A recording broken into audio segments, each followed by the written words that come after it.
అన్న యూట్యూబ్ ఛానలా? అవునన్నా. అన్న రేవంత్ రెడ్డి ఎవరికి ఇచ్చిండటనే ఇల్లు? ఇచ్చినని చెప్పుకుంటాను నిన్న సభలో అయితే. అదే మీ మీ ఛానల్ చూస్తా ఉంటా నేను ఎప్పుడు. అవునా? ఎక్కడ ఇస్తాడట లంచగొడుకోవాడు? ఆ. ఇండ్లు ఇస్తాడా వాడు? రైతు బంధు బొంద పెట్టిండు, ఉమ్. రైతు బీమా పోయింది, ఉమ్. బ్యాంక్ రుణాలు పోయినాయి. ఆ. వాడు ఏ రోజని పాదం పెట్టిండు ఆ రోజు నుంచి కరెంటే పోయింది. ఆ. ఏమీ లేవు, నీళ్ళు లేవు, నిధులు లేవు, ఏది లేదు. మొత్తం ఎండాకాలం మొత్తం ఎడారిగా మార్చి పారదెంగిండు. ఉమ్. వాడు మరి వాడు మైపాలు కాలైతే మలావి ఎదవగాడు వాడు. ఆ. వాడికి ఎటు తిరిగి ఇంకా కాంగ్రెస్ వాడు పెద్దగా పొడిచినట్టు పెద్ద బారు చేసినట్టు మాట్లాడుతాడు వాడు ఇంకా. ఉమ్. మరి ఇది వాళ్ళు అనుకుంటా చదువుకున్న పిల్లగాళ్ళని తీసుకొని రోడ్ల మీద డప్పులు కొట్టుకుంటూ తిరుగుతాడు వాడు ఇప్పటికి కూడా. అవునవును. ఎవరికి ఇచ్చిండు వాడు ఇండ్లన్నా? అసలు వాడు ఇండ్లు ఇచ్చేదాకా వచ్చిండా ఇంకా? ఈ ఇండ్లు ఇచ్చిన 5 గ్యారెంటీలు అయిపోయినాయి. ఇక ఈసారి ఒక్క గ్యారెంటీ ఆగిపోయింది. ఇక ఎలక్షన్లో గెలిపియండి, తర్వాత ఇక నేను మొత్తం బంగారు తెలంగాణ చేస్తా అంటాడు. అన్నా మీ పేరు? నా పేరు రమేష్ అండి. రమేష్ అన్న, నేను అంత చూడలేదు, పేరు కూడా లేదు. కానీ వాడు మనకి ఇచ్చింది లేదు, ఏది లేదు, రైతు బంధువు లేదు ఈ రోజు వరకు. వాడు అసలు 5 గ్యారెంటీలు ఎక్కడైనాయి అన్న? అసలు వాడు ఏమి ఇచ్చింది అన్న? బస్సు ఒకటే కదా వాడు ఇచ్చింది. అదే నేను పరేషాన్ అవుతున్నా. 5 గ్యారెంటీలు అని చెప్పేశారు. నేను ఇది ఒక్కటే కాదు, సర్వే చేస్తా బయట. మా యాంకర్ బయటకు వెళ్తా ఉంటాడు. రమేష్ అన్న, దీని గురించి సర్వే చేస్తూ ఉంటారు అన్నట్టు. మీకు అందినాయా మరి? 100 రోజులు అంటాడు, మరి 300 రోజులు అయితే ఇంకా దగ్గర వచ్చేస్తున్నాయి.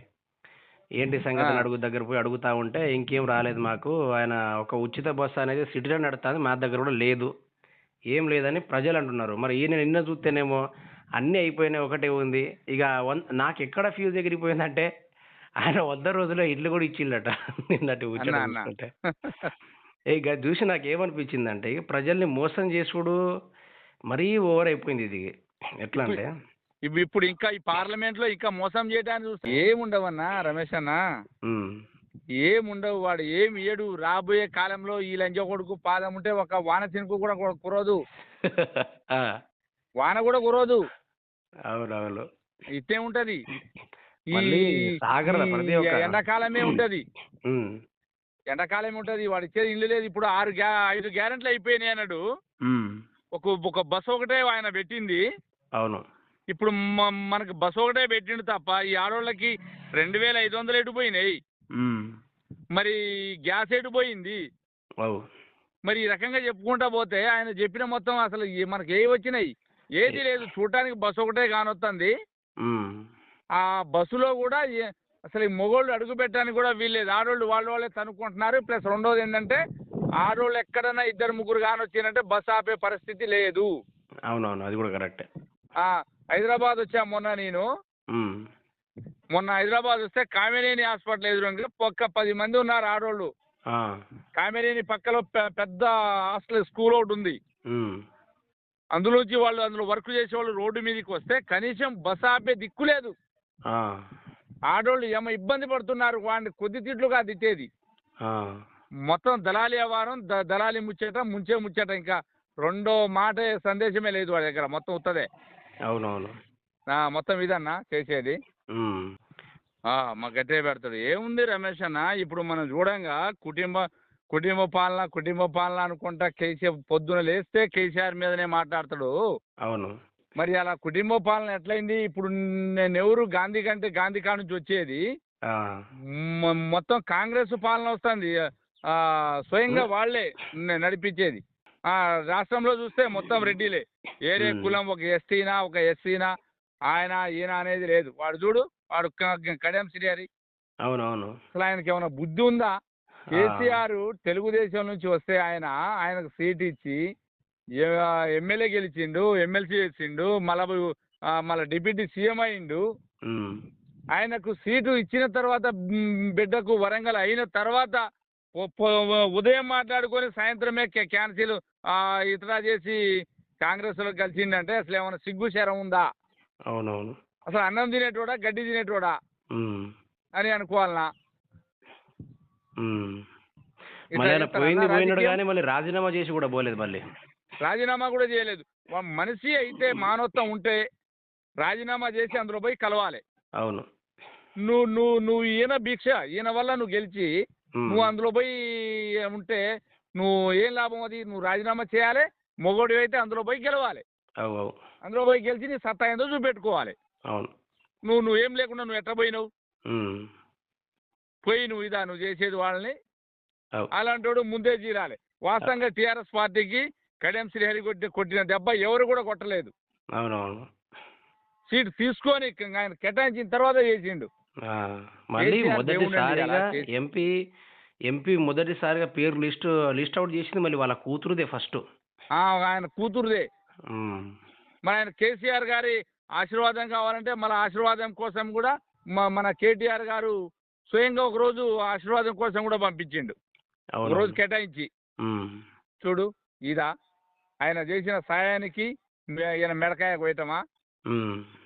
ఇవాళ కేసీఆర్ దేవుడు అండి మన దేశంలో, మన గవర్నమెంట్ మన తెలంగాణలో. ఇవాళ కరెంటు తెచ్చింది, డబుల్ బెడ్రూమ్ ఇచ్చింది, కరెంటు, నీళ్లు, నియామకాలు, పెళ్లిలైతే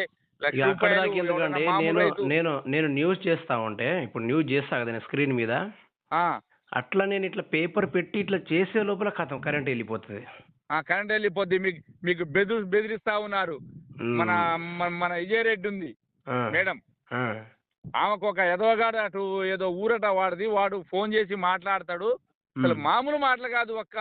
ఒక అమ్మాయి మనం ఏం మాట్లాడాలి అనేది వాడికి అక్క చెల్లెళ్ళు, మరి వాడు అమ్మకు పుట్టిండో దున్నపోతు బర్రెకు పుట్టిండో వాడు అర్థం కావట్లేదు.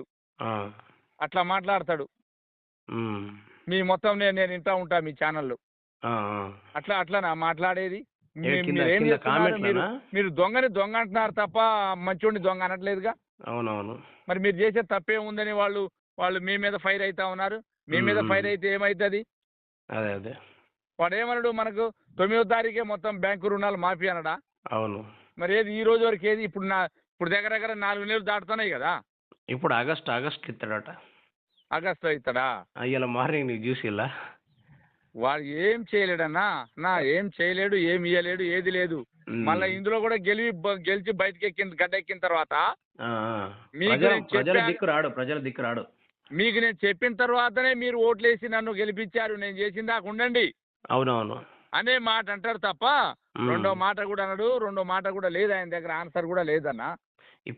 ఇప్పటిదాకా తెలంగాణ రాష్ట్రంలో చాలా మంది రైతాంగ వారి పంటలు ఎండిపోయినాయి. నేను నల్గొండ డిస్టిక్ వెళ్ళాను, మిగతా చాలా డిస్టిక్లు తిరిగాను.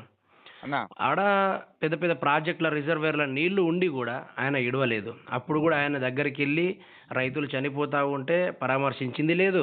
మరి దాని గురించి మాట్లాడిన సిచ్యువేషన్ అయితే ఎక్కడ లేదు. ఆయన మైక్ పట్టుకున్నాడంటే కథం కేసీఆర్ని తిట్టాలి, కేటీఆర్ని తిట్టాలి. లేస్తే ఏం లేదు, వాడు కల్వకుంట్లోడు పిచ్చకుంట్లోడు. లేస్తే కల్వకుంట్లోడు పిచ్చకుంట్లోడు. అసలు ఇలా కల్వకుంట్లోడు పిచ్చకుంట్లోడు అంటే ఆ పిచ్చకుంట్లోడి భిక్షనే ఎదవకి. అవునవును. ఈడు ఆ రోజు తెలంగాణ అన్నప్పుడు ఎక్కడున్నాడు? ఈడు చంద్రబాబు నాయుడు బూట్లు నాక్కుంటూ ఉన్నాడు. మళ్ళీ విద్యార్థుల పైన గన్ను పట్టుకొని వచ్చిండు సారు. వాళ్ళ మీద గన్ను తుపాకు పట్టుకొని తిరిగినోడు ఇవాళ ఆయన ఏం చేసిండో సావునోటో తలకాయ పెట్టి ఇవాళ తెలంగాణ తెచ్చి నిలబెట్టిన తర్వాతనే ఈయన ఇవాళ ముఖ్యమంత్రి అయిండు. అవును. లేకపోతే ఈ ముఖానికి ముఖ్యమంత్రి ఎట్ట అవుతుంది? ఈడు ముఖ్యమంత్రి ఎట్ట అవుతాడు? అసలు ఇదేంది?